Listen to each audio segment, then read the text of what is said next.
بسم الله الرحمن الرحيم. الرحمن علم القرآن، خلق الإنسان علمه البيان.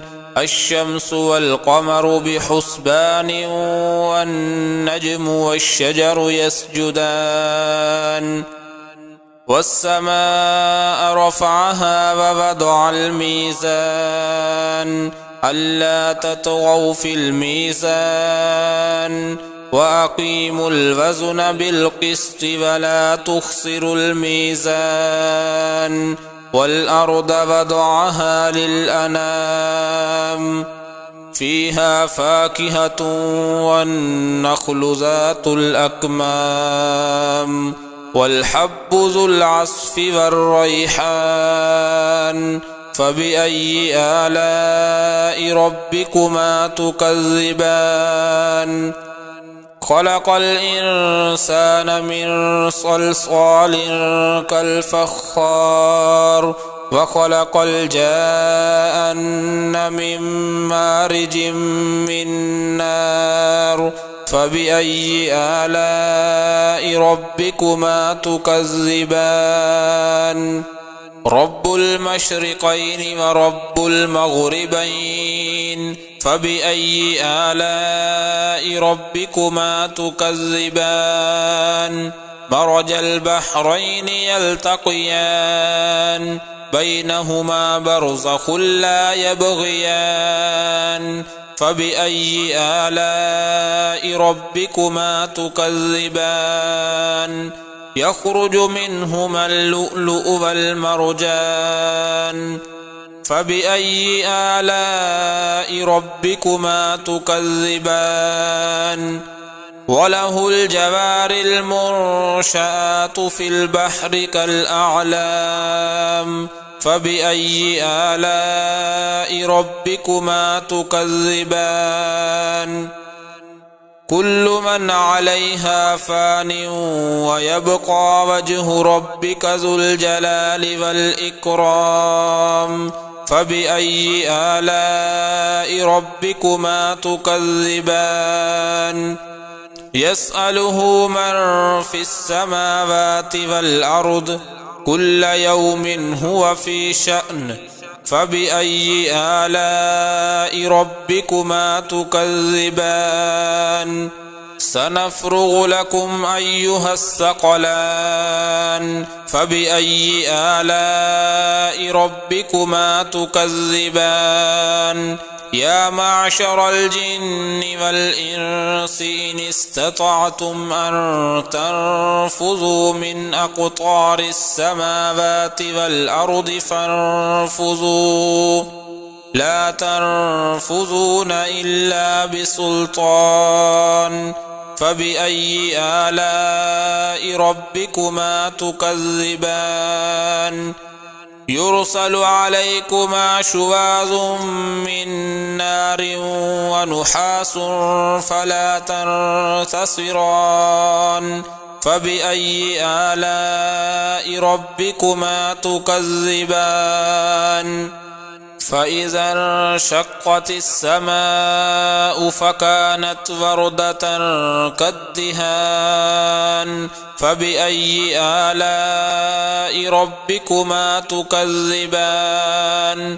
فيومئذ لا يسأل عن ذنبه إنس ولا جان. فبأي آلاء ربكما تكذبان؟ يعرف المجرمون بسيماهم فيؤخذ بالنواصي والأقدام. فبأي آلاء ربكما تكذبان؟ هذه جهنم التي يكذب بها المجرمون، يطوفون بينها وبين حميم آن. فبأي آلاء ربكما تكذبان؟ ولمن خاف مقام ربه جنتان، فبأي آلاء ربكما تكذبان ذواتا أفنان فبأي آلاء ربكما تكذبان فيهما عينان تجريان فبأي آلاء ربكما تكذبان فيهما من كل فاكهة زوجان فبأي آلاء ربكما تكذبان متكئين على فرش بطائنها من استبرق وجنى الجنتين دان فبأي آلاء ربكما تكذبان فيهن قاصرات الطرف لم يطمثهن إنس قبلهم ولا جان فبأي آلاء ربكما تكذبان كأنهن الياقوت والمرجان فبأي آلاء ربكما تكذبان هل جزاء الإحسان إلا الإحسان فبأي آلاء ربكما تكذبان ومن دونهما جنتان فبأي آلاء ربكما تكذبان مدهامتان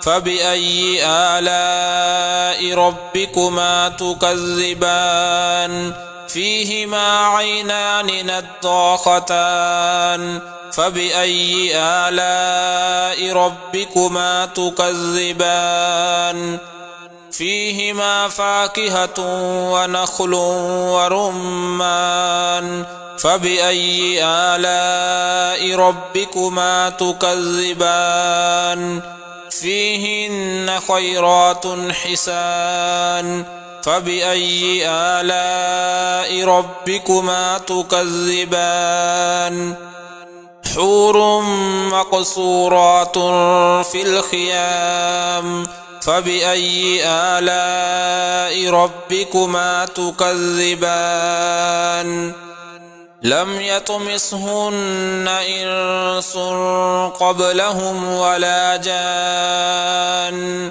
فبأي آلاء ربكما تكذبان متكئين على رفرف خضر وعبقري حسان فبأي آلاء ربكما تكذبان تبارك اسم ربك ذي الجلال والإكرام